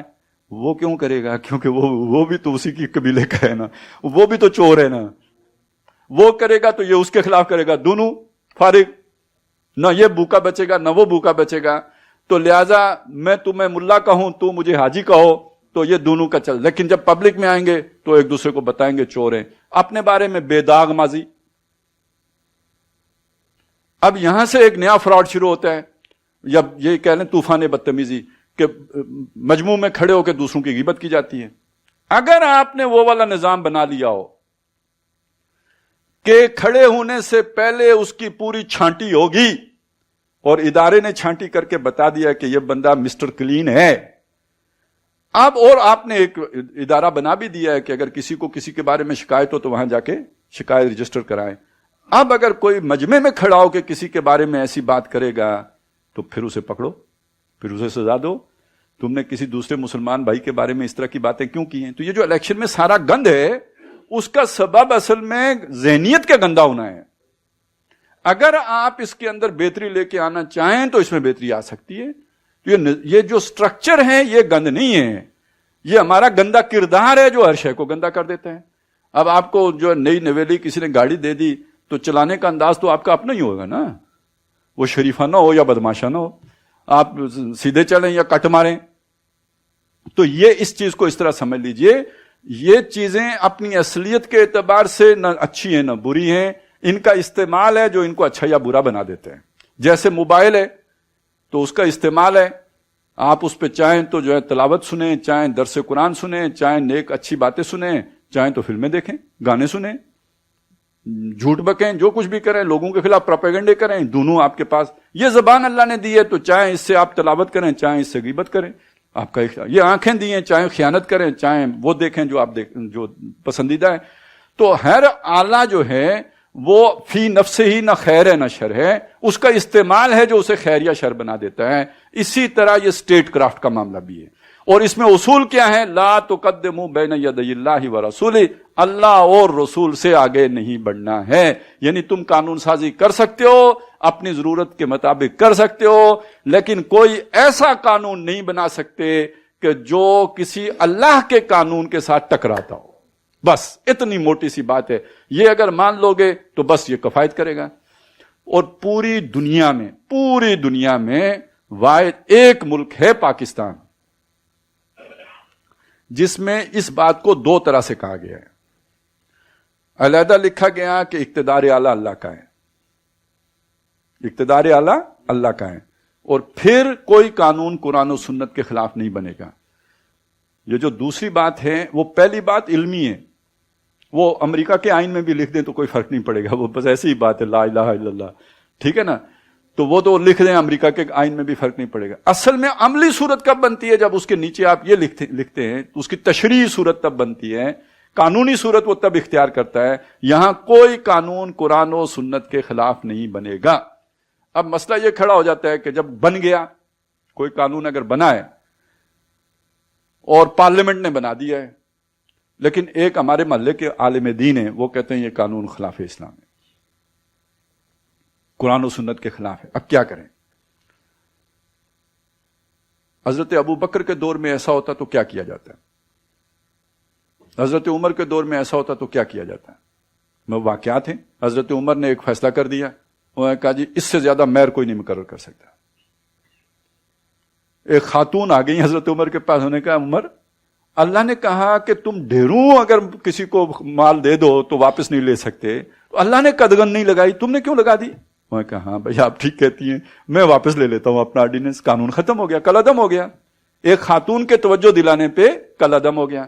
اب آپ سوچئے آج دنیا میں ایسے لوگ موجود ہیں کہ جن کو آپ جا کے سمجھائیں, مولوی صاحب جا کے ان کو بتائیں کہ یہ آپ نے قانون غلط بنا دیا, وہ کہ ہاں ہم سے غلطی ہو گئی, 10-12 ارب روپیہ تو خرچ ہو گیا ہے اجلاسوں پر, لیکن یہ کہ چونکہ آپ نے توجہ دلائی ہے تو ہم واپس لے لیں. ایسا ہو تو بہت اچھی بات ہے, لیکن آپ کو توقع ہے کہ ایسا ہوگا؟ تو یہ پوری دنیا کا مسئلہ ہے, پوری دنیا کا مسئلہ ہے. اور یہ مسئلہ پہلے کیسے سیدھا کیا جاتا تھا؟ حضرت ابو بکر نے کسی سے پوچھا تھا نا, مجھے سیدھا کیسے کرو گے, اگر میں ٹیڑھا ہو جاؤں تو مجھے سیدھا کیسے کرو گے؟ اس نے تلوار نکال کے بتایا اس سے سیدھا کروں گا. تو سیدھا کرنے کا اس زمانے میں ایک ہی طریقہ تھا. تو وہ بعد میں حضرت عثمان کے خلاف جو بغاوت ہوئی تو اپنی طرف سے تو انہوں نے سیدھا کرنے کی کوشش کی تھی نا.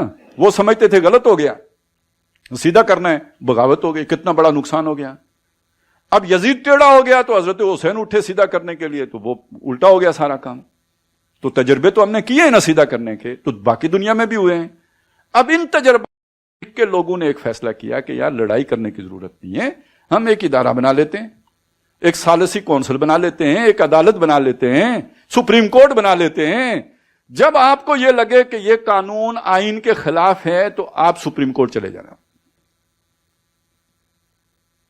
وہاں جا کے دلائل دینا, سمجھانا کہ یہ قانون آئین کے خلاف. کتنی دفعہ قانون بنتا ہے سپریم کورٹ میں جا کے کل عدم ہو جاتا ہے یا نہیں ہو جاتا ہے.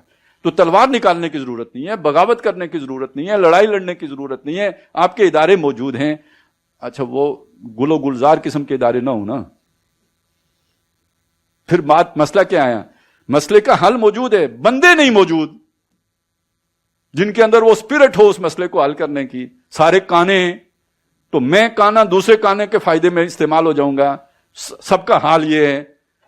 تو نظام بدلنے کا مطلب یہ وہ ٹیم لے کے آنا, نظام بدلنے کا مطلب یہ ہے کہ اس کیلیبر کے لوگ, کریجیس لوگ لے کے آنا جو خلیفہ وقت کو بلا کے کھڑا کر سکیں, حضرت علی کے خلاف فیصلہ دے سکیں. یہ بندہ آپ کے پاس کوئی ہے؟ وہ جن کو ہم نے بنایا ہوا ہے, جن کو ہم سمجھتے ہیں کہ یہ وزیر اعظم ہوتے ہیں, وہ تو بیچارے جو ہوتے ہیں وہ آپ کو پتا ہے, لیکن جو اصلی ہوتے ہیں ان کو تو ریٹائرمنٹ کے بعد بھی کوئی نہیں بلا سکتا, ان کی کمر میں چک پڑ جاتی ہے. ٹھیک ہے نا؟ تو وہ کریجیس بندہ چاہیے, بندہ نہیں چاہیے, پوری ٹیم چاہیے. اور یہ ٹیم بنتی ہے مارے کھا کے, یہ ٹیم بنتی ہے خاک میں مل اور آگ میں جل. جب خشت بنے تب کام چلے, ان خام دلوں کے عنصر پر بنیاد نہ رکھ, تعمیر نہ کر. لیکن سٹرکچر یہی ہوتا ہے, اور اس کے اندر ایسے کریجیس لوگ جب آ کے فٹ ہو جاتے ہیں تو یہ پھر کام کرنا شروع کر دیتے ہیں. تو اس وقت یہ کام نہیں کر رہا, یہ مسنگ کر رہا ہے. اس وقت اس کے اندر مسفٹ لوگ ہیں جو فٹ کیے گئے ہیں, وہ کیپیبل نہیں ہیں, جس کی وجہ سے یہ ساری خرابیاں پیدا ہوتی ہیں. تو اس کو اس پر قیاس نہ کیجئے کہ جب ہم بات کرتے ہیں کہ یہ سٹرکچر یہی ہوگا, اس کے اندر ٹیم بالکل نہیں فٹ ہوگی اور اسی معاشرے سے نکلے گی. وہ ہم یہ نہیں کہتے کہ ون پارٹی گورنمنٹ ہوگی, نہ, یہ اس گند کو صاف کرنے کے لیے ایک پارٹی درکار ہے. لیکن جو نیا نظام بنائیں گے وہ امر و ہم ہوگا, وہ سب لوگوں کا نظام ہوگا, وہ سب کی پارٹیسپیشن ہوگی. امت میں سب برابر ہیں, سب مسلمان ہیں, سب محمد رسول اللہ کا نام لینے والے ہیں, سب کی پارٹیسپیشن ہوگی, سب کے مسلک کا تحفظ ہوگا. انفرادی معاملہ, جیسے آج ایک سیکولر سٹیٹ کے اندر ہر جو مذہب ہے, یہودیت ہے, اسلام ہے, ان سب کو تحفظ دیا جاتا ہے نا. تو کیا مسئلہ ہو جائے گا اگر ایک اسلامی ریاست کے اندر آپ بریلویوں کو بریلویوں کے طریقے پر, اہل حدیثوں کو اہل حدیثوں کے طریقے پر, حنفیوں کو حنفیوں کے طریقے پر, دیوبندیوں کو دیوبندیوں کے طریقے پر, شیعوں کو شیعوں کے طریقے پر اپنے انفرادی اعمال بجا لانے کی اجازت دے دیں, کوئی قیامت نہیں آ جائے گی. تو اسلامی ریاست کا یہ مطلب نہیں ہے کہ سارے حنفی طریقے پہ نماز پڑھیں گے, یا سارے جو ہے وہ حنبلی طریقے پر پڑھیں گے, یا سارے اہل حدیث کے طریقے پہ پڑھیں گے, یا کوئی کلمہ نہیں پڑھ سکتا, یا کوئی درود نہیں پڑھ سکتا. یہ پراپیگنڈے, وہ سب کو اپنے اپنے مسلک پہ آزادی ہوگی. ریاست کی سطح کے فیصلے قرآن و سنت کے مطابق ہوں گے. لا تقدموا بین یدی اللہ ورسولہ واتقوا اللہ, اور اللہ سے ڈرو. یعنی وہ ڈر آج تو نہیں ہے نا کسی میں, لہذا وہ ڈرنے والے بندے جب آئیں گے تو وہ پھر انصاف کے مطابق اور جو قانون ہے اس کے مطابق فیصلے کر رہے ہوں گے.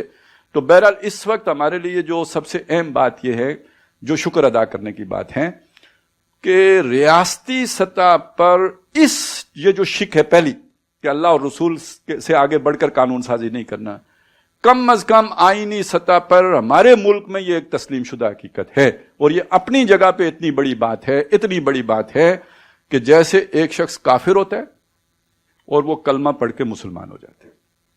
اب آگے نماز پڑھتا ہے یا نہیں پڑھتا یہ ایک علیحدہ مسئلہ ہے, آگے وہ پردہ کرتا ہے یا نہیں کرتا ایک علیحدہ مسئلہ ہے, سود کھاتا ہے یا نہیں کھاتا یہ ایک علیحدہ مسئلہ ہے. لیکن کلمہ پڑھ کے جو وہ مسلمان ہو گیا ہے تو اس کے 6 حق تو قائم ہو گئے نا آپ کے اوپر. وہ بیمار پڑے گا تیمارداری کو جائیں گے, وہ ملے گا سلام کریں گے یا سلام دے گا تو جواب دیں گے, مرے گا تو جنازہ پڑھیں گے, تدفین کریں گے, مسلمانوں کے قبرستان میں دفن کریں گے. یہ سارے حقوق اس کے پکے ہو گئے یا نہیں ہو گئے؟ اسی طرح سمجھ لیجئے کہ آئینی سطح پر جب کوئی ریاست اس بات کا اقرار کر لے کہ یہاں کوئی قانون قرآن و سنت کے خلاف نہیں بنے گا, اس کے بعد جو بدماشیاں کر رہی ہے وہ ایک علیحدہ مسئلہ ہے, لیکن آئین مسلمان ہو گیا ہے. اتنی بات کو سمجھ لینا چاہیے. وہ مومن نہیں ہوا لیکن مسلمان ضرور ہو گیا ہے. اور یہ چیز کتنی بری ہے دنیا کے اعتبار سے, کتنی غیر معروف ہے. یہ اب یہ بولتے نہیں ہے نا بزدل, قوم پر اعتماد نہیں ہے ان کو. نہیں تو یہ بتائیں کہ FATF میں اصل مطالبہ کیا ہے؟ دہشت گردی تو بہانا ہے. اصل مطالبہ یہی ہے کہ اپنے آئین کی ڈی اسلامائزیشن کرو. آپ اس دور میں رہتے ہیں کہ جس دور میں طاغوت پوری دنیا میں چھایا ہوا ہے, وہ اپنے سے ہٹ کر کسی کو گوارا کرنے کے لیے تیار نہیں. جو اسامہ کا قصور ہے وہ آئینی سطح پر آپ کا قصور ہے. وہ بھی کہتا تھا اللہ کی حکومت, آپ نے مانی ہوئی ہے اللہ کی حکومت, کرتے نہیں ہیں چلیں بچے ہوئے ہیں, لیکن آپ نے قانونی طور پہ تسلیم کیا ہوا. یہ کیسے گوارا کریں کہ آپ کے آئین کے اندر یہ شکے موجود رہیں؟ پھر آپ سوچئے کیسے گوارا کریں کہ توہین رسالت کا قانون موجود رہے؟ کیسے گوارا کریں کہ ایک ریاست کی سطح پر ایک کمیونٹی کو کافر قرار ڈکلیئر کر دیا جائے؟ یہ بہرحال آپ کی اچیومنٹس ہیں. اور یہ میں نے تھوڑی تفصیل سے اس لیے بتایا, میں کوئی چاپلوسی کرنے کے لیے نہیں بتا رہا ہوں, میں دوسری ایک بات سمجھانے کے لیے بتا رہا ہوں. آج اس آئین کے خلاف سازشیں ہو رہی ہیں. سازشیں کرنے والے ہم نیک دل لوگوں کو یہ بتاتے ہیں یہ طاغوتی آئین ہے. چاہتے یہ ہیں کہ محنت بھی ہم کریں اس کو ختم کرنے کی, اور مزے وہ اٹھائیں کہ جو قادیانیوں کے اوپر جو قدغنیں ہیں وہ ساری ختم ہو جائیں, جو اس طرح کی قدغنیں ہیں وہ ساری ختم ہو جائیں, اور FATF بھی ان سے راضی ہو جائے کہ آپ نے ڈی اسلامائزیشن کر دی, امریکہ بھی راضی ہو جائے. یہ ہم نہیں سوچتے کہ یہ ختم ہوگا تو 1 پارٹی ڈکٹیٹرشپ آئے گی, چائنا ماڈل آئے گا, پریزیڈیم آئے گا, تو وہ اسلام لائے گا یا جو اسلام کے لیے کھڑا ہوگا اس کو اڑائے گا جیسے چائنا میں اڑاتے ہیں. چائنا ماڈل میں تو پھر یہ بھی ہے نا, وہ تو ایور مسلمانوں سے جا کے پوچھیں چائنا ماڈل کس شے کا نام ہے. کہیں کوئی حقوق, کہیں کوئی جو ہے نا شور شرابہ. یہاں تو پھر چلیں ہم مولوی لوگ نہیں تو سیکولر لوگ ہی چیخ پڑتے ہیں, وہ آسمان جہانگیر ہی کھڑی ہو جاتی ہے, تو وہاں تو کوئی نہیں کھڑا ہو سکتا. تو یہ آئین اپنی جگہ پہ غنیمت ہے, اور یہ اپنی حد تک بہت اسلامی ہے. بندے صحیح آ جائیں تو پورا پورا اسلامی ہے, بندے غلط آ جائیں تو وہ تو مچھلیاں پکڑ لیتے ہیں نا, پھر ہفتے کے دن مچھلیاں پکڑ لیتے ہیں, وہ نہیں چھوڑتے, وہ مچھلی نکلنے نہیں دیتے. مولوی بوٹی حلال کر لیتا ہے, شوربا بوٹی وہ والا مسئلہ تو یہ تو سارے کر لیتے ہیں. بندہ صحیح ہوگا, سٹرکچر آپ کے پاس موجود ہے. آئین میں خرابی نہیں ہے, خرابی لوگوں میں ہے جو اسے لے کے چل رہے ہیں, اور اس کے نتیجے میں سزا اگر آئین کو دیں گے اپنے پاؤں پہ کلاڑا ماریں گے, اور مغرب کے لیے یعنی ان کے مطالبہ پورا کرنے میں استعمال ہو جائیں گے. بعد میں کہیں 10 سال کے بعد کوئی مضمون لکھے گا محقق کہ یار وہ تو استعمال ہو گئے تھے. ابھی میں آج ایک تحقیقی رپورٹ پڑھ رہا تھا کہ جو 1977 کی PNA کی تحریک تھی اس کے پیچھے اسرائیل تھا. چل بھائی, اور بھٹو کو پھانسی دلانے کے پیچھے اسرائیل تھا, اور کنو. تو اب پتہ لگا جب چڑیاں چگ گئیں کھیت تو کیا فائدہ. اسی طرح آج کے 20 سال بعد پتہ لگے گا یار وہ اسلامی آئین ہوتا تھا تو وہ ہم نے ہی تحریک چلا کے ختم کر دیا. تو کیوں کر دیا تھا کہ اس کے پیچھے اصل میں کون تھا, تو ہم تو استعمال ہو گئے. اللہ اللہ خیر سے. تو کوئی تھوڑی سی عقل کی بات کرنی چاہیے. پوری دنیا میں کوئی اور آئین نہیں ہے جس کے اندر یہ ساری چیزیں موجود ہوں. تو یہ اگر شامل کی گئی ہیں تو اب ان کی حفاظت کرنے کی ضرورت ہے بجائے اس کے کہ اس کو ختم کرنے کی. اور جو بہتری لانے کی ضرورت ہے وہ کیا ہے, وہ ٹیم تیار کی جائے. ہم محنت کریں, لوگوں میں کریں, اقتدار کے پیچھے نہ دوڑیں, معاشرے میں تبدیلی لانے کی کوشش کریں. ایسے لوگ جب تیار ہو گئے جو دین کی سمجھ بھی رکھتے ہیں, ایک جسے کہتے ہیں اس کی بصیرت بھی رکھتے ہیں, ول بھی رکھتے ہیں, کرج بھی رکھتے ہیں, تو جب وہ معاشرے میں ایسے لوگ پیدا ہو جائیں گے تو پھر وہ معاشرے کو وہ رخ دیں گے, ایک رائے عامہ بنے گی, اور پھر اوپر بھی ایسے لوگ آئیں گے کہ جو پھر کریجیس ہوں گے. تو سٹرکچر موجود ہوگا تو اس پر عمل درآمد شروع ہو جائے گا. نہیں تو زیرو سے محنت کا آغاز کرنا پڑے گا, پھر عبدالرب نشتر کھڑا کرنا پڑے گا, پھر بولی اماں محمد علی جوہر کی تو جان بیٹا خلافت پہ دے دو. تو اب یہ پھر سارا منڈو سٹارٹ فرام منڈو کرنا پڑے گا. تو جو ہوا کام ہے اس کو تو نہ بگاڑے. تو یہ بہرحال یہ پہلی چیز تھی, پہلا تقاضا تھا کہ آپ کی آئینی سطح پر یہ طے ہو جائے کہ کوئی قانون قرآن و سنت کے خلاف نہیں بنے گا. اور اللہ کا شکر ہے کہ ہمارے ملک کی سطح پہ یہ بات طے شدہ ہے. آخری بات اس میں یہ میں عرض کر دوں, اگر ہم مانتے ہیں کہ یہ طاغوتی ہے تو پھر سب سے بڑا سوال یہ کھڑا ہوتا ہے کہ اس کی سروسز کرنا پھر کیسے ہے, پھر نوکریاں کرنا کیسا ہے. نہیں تو پھر آگے چلے نا. مرغی تو آپ نے پیدا کر لی تو انڈے سے کیوں بھاگتے ہیں؟ مرغی ہوگی تو انڈا تو دے گی. تو وہ اب اس کے جو بچے ہیں ان کو قبول کریں. اگر طاغوتی ہے تو آپ کیوں اس کے چاکر ہیں؟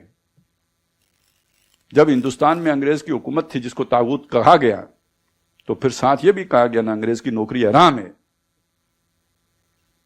تو پھر اگلی بات بھی کریں تو آئے نا گھر بیٹھیں, چھوڑ کے آئے نا, پھر کہیں طاغوت ہے تو ٹھیک ہے. نوکریوں میں 20واں گریڈ چاہیے, اس سے نیچے والا چاہیے بھی نہیں, ٹھیک ہے نا. اختیارات میں ڈی سی والے چاہیے, اختیارات ہے طاغوت. تو پھر آپ طاغوت کے چیلے ہو نا, جو اس کی خدمت بجا لا رہے ہو. پھر یہاں پہ کاروبار کرنا کیسا ہے؟ تو پھر پورا پیکج لے کے آئے نا. تو طاغوت ہے تو پھر سب کچھ چھوڑیں. تو ہم تو سمجھتے ہیں کہ طاغوت نہیں ہے, کم از کم آئینی طور پر طاغوت نہیں ہے, لیکن یہ کہ لوگ اس کا مس یوز ضرور کر رہے ہیں, اس پر عمل درآمد نہیں کر رہے ہیں. وہ ول ہی نہیں ہے, کوئی اس پر عمل ہی نہیں کرنا چاہتا. تو عمل کس پہ کرنا چاہتا ہے؟ اس ملک میں کس شے پر کسی نے عمل کرنے کی, جمہوریت پر کرنے کی کسی نے کوشش کی ہے؟ ابھی یہ صدارتی نظام کی باتیں کر رہے ہیں, پہلے نہیں صدارتی نظام آیا تھا. کیا وہ واقعی صدارتی نظام تھا؟ ایوب خان کا نظام صدارتی نظام تھا, لیکن کیا وہ واقعی صدارتی نظام تھا؟ جھوٹ تھا, فراڈ تھا, کوئی صدارتی نظام نہیں تھا. جو پارلیمانی نظام ہے کیا وہ واقعی پارلیمانی نظام ہے؟ نہیں ہے, جھوٹ ہے, فراڈ ہے. تو جو اسلامی ہے وہ بھی فراڈ ہے. ہم فراڈی تو فراڈ کے علاوہ کیا کریں گے؟ تو جب تک معاشرے کی اصلاح نہیں ہوگی یہ ساری چیزیں اسی طرح چلتی رہیں گی. تو پہلی کوشش قرآن مجید کے ذریعے سے معاشرے کی اصلاح کی ہے, یہ کانسیپٹ کلیئر کرنے کی ہے, لوگوں کو یہ بصیرت دینے کی ہے. سیاسی بصیرت ختم ہونے کا مطلب غلامی ہوتا ہے, اس سے بچنے کی ضرورت ہے. تو اللہ تعالیٰ ہمیں سمجھ عطا فرمائے. جو اچیومنٹس ہیں ہمارے بزرگوں کی محنت کے نتیجے, ان کو ضائع کرنے والے ہم نہ بنیں, ان کی قدر کریں اور مزید کی کوشش کریں. اقول قولی ھذا واستغفر اللہ لی ولکم ولسائر المسلمین.